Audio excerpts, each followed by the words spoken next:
नमस्कार दोस्तों। आज एक ऐसी कंपनी की चर्चा करेंगे जो न्यूली अभी लिस्टेड हुआ है।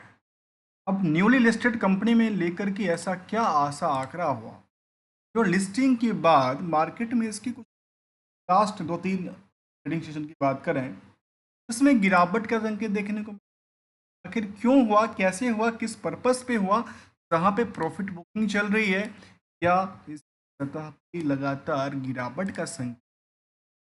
कंपनी के नाम है वेस्टर।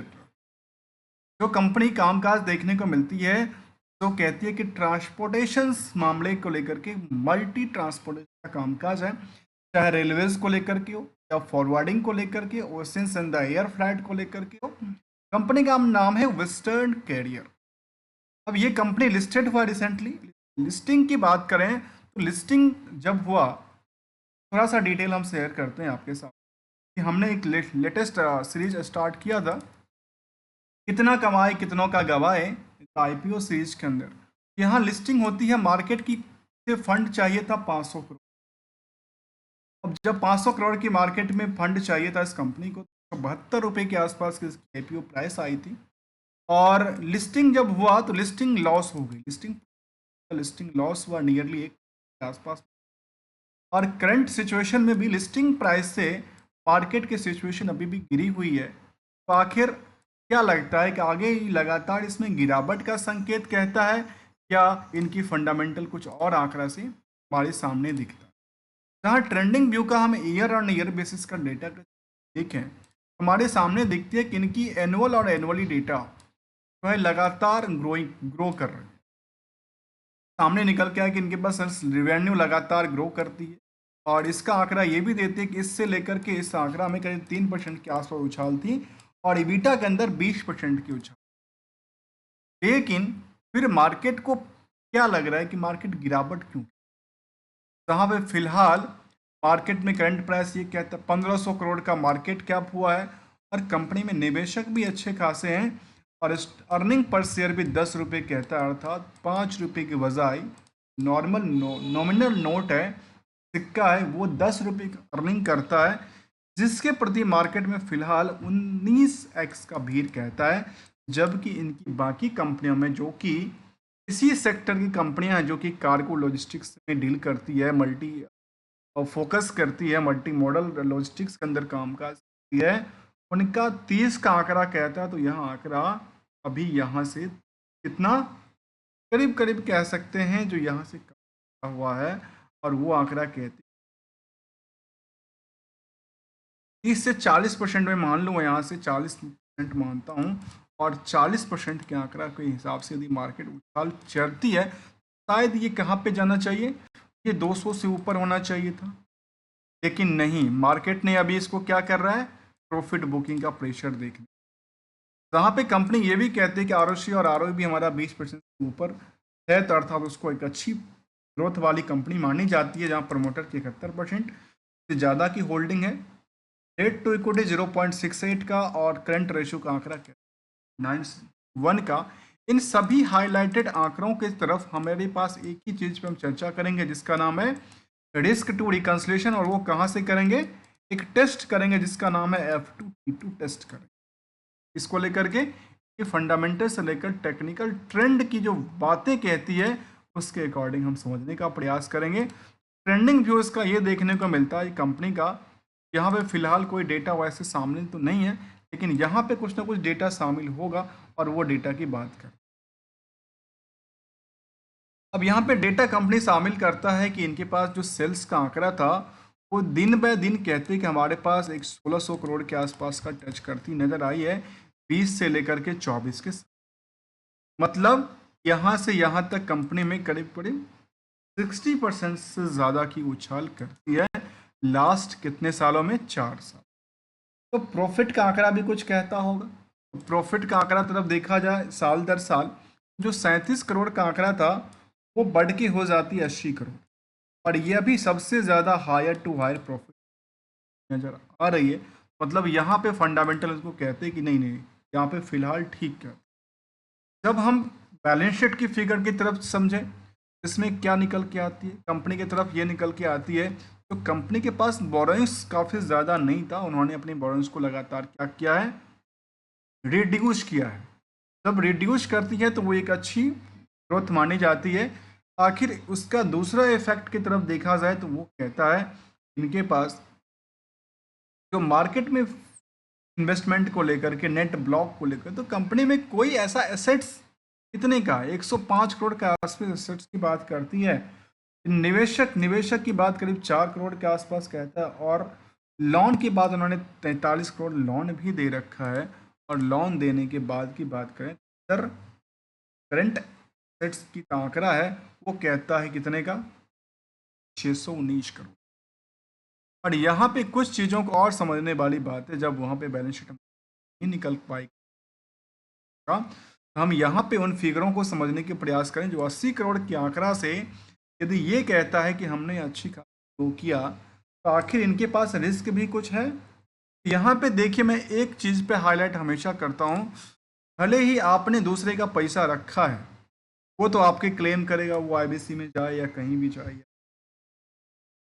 जहां आपका पैसा लगा हुआ है, अर्थात आपने बुकिंग करके रखी, आपने बेच के रखा है, वो कहता है 525 करोड़, मार्च 24 तक का डेट। इन सब्जों को समझिए जो केवल और केवल चार्ट में ना हो करके, इनको डिटेल्ड जब जाते हैं तब कुछ क्लैरिटी आती है। और वो ये आंकड़ा कहती है जो 525 करोड़ को यदि आप कंपेयर करके देखें इस पार्ट से, क्या कहता है, करीब 3 नंबर को हम नोट करते हैं आपके सामने। एक नंबर तो ये रहा, एक नंबर है 525 करोड़ का, तीसरी नंबर की बात करती है 80 करोड़।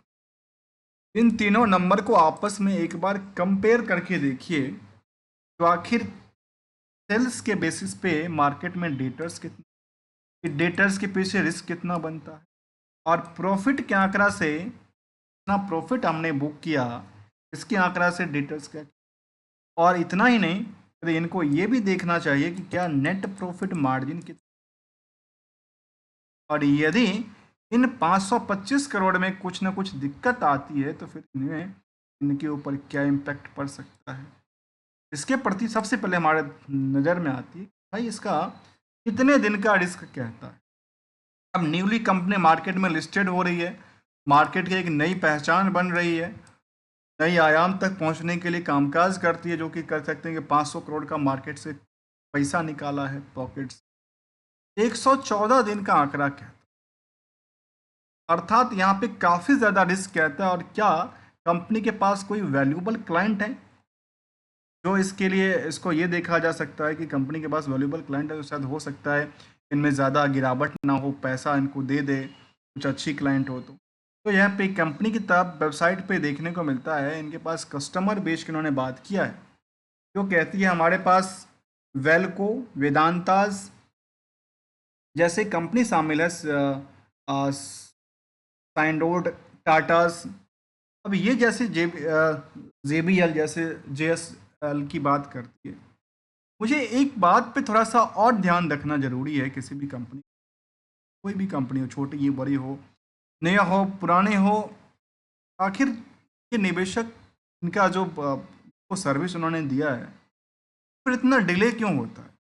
यहाँ पे मान लेते हैं चलिए टाइम फ्रेम तो 14 दिन का हो, इसमें इन पार्टों को जब हमने समझा तो लगती है कि 80 करोड़ के बेसिस पे मार्केट में 525 करोड़ का पैसा, यहाँ पे काफ़ी ज़्यादा रिस्क की बात करती है।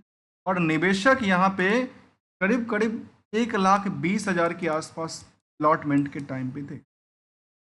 आज के टाइम में क्या हुआ, जब सितंबर 24 का डेटा दोबारा आएगा उसमें एग्जैक्टली पता चलेगा इसमें क्या निकल के आई। अलॉटमेंट के बाद निवेशक यहाँ से निकलते गए या यहाँ पे अपनी पोजीशन लेके चल, FIDI की तादाद भी और आम निवेशक भी बने हुए हैं।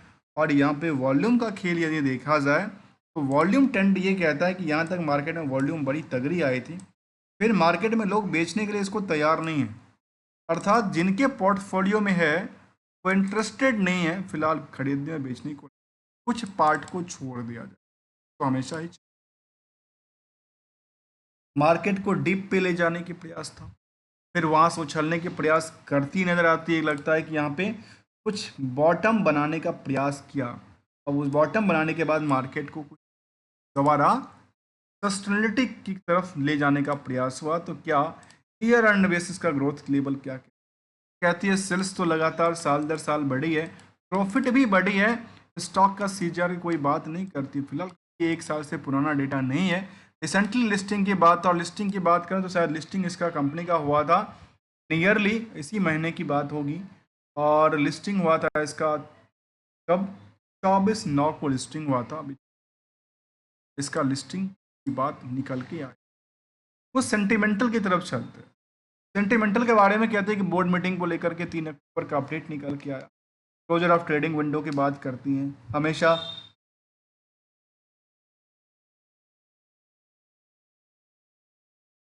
लोअर सर्किट को टच कर जाती है, इनके लिए ये चिंता की विषय है। अब बोर्ड मीटिंग क्या करने वाली है, इसके बाद मार्केट ने थोड़ा सा सस्टेन करती हुई नजर आती है, जिसका नाम है वेस्टर्न कैरियर। इनके पेयर्स में देखा जाए तो कंटेनर कॉरपोरेशन से लेकर के Delhi Valli's, TVS supply transport corporation, all cargoes जैसे कंपनी शामिल है। एनालिसिस की बात इसको लेकर ये कहती है कंपनी गुड प्रॉफिट की बात करती है, गुड रिटर्न की बात करती है, सब कुछ ठीक ठाक कहती है, एक दो जगह छोड़ करके। एक डिमेरिट की बात तो ये कहती है कि डेटर्स को लेकर हमने कहा था, एक दूसरा कहता है परसेंटेज को लेकर के डेटर्स वर्सेस जो प्रॉफिट परसेंटेज रही उसमें काफ़ी ज़्यादा इसमें रिस्क बना हुआ नज़र आता है अभी तक की डेटाबेस।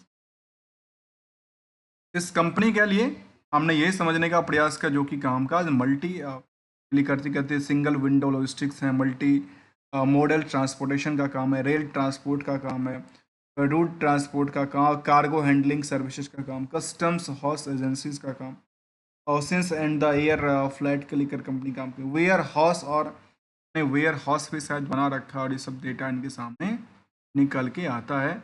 और ये हमने समझने का प्रयास किया दोस्तों, किसी भी स्टॉक को लेकर, किसी भी कंपनी को लेकर के हमारी तरफ से कोई भी tradings as well as the advisory की कोई भी बात शामिल नहीं है, only as a learning part. यदि उन लर्निंग्स में कुछ वैल्यू एडिशन से मिलता है तो वीडियो को लाइक, चैनल को हैं। बेटर लर्निंग अवेयरनेस और एजुकेशन प्रमोट करने के लिए हमारे ज्वाइन बटन को क्लिक करके सपोर्ट भी दे सकते हैं, जहाँ पे हम ऑथेंटिकेटेड इन्फॉर्मेशन ही लेके आते हैं। मिलते हैं कुछ नई स्टडी के साथ, तब तक के लिए थैंक यू सो मच।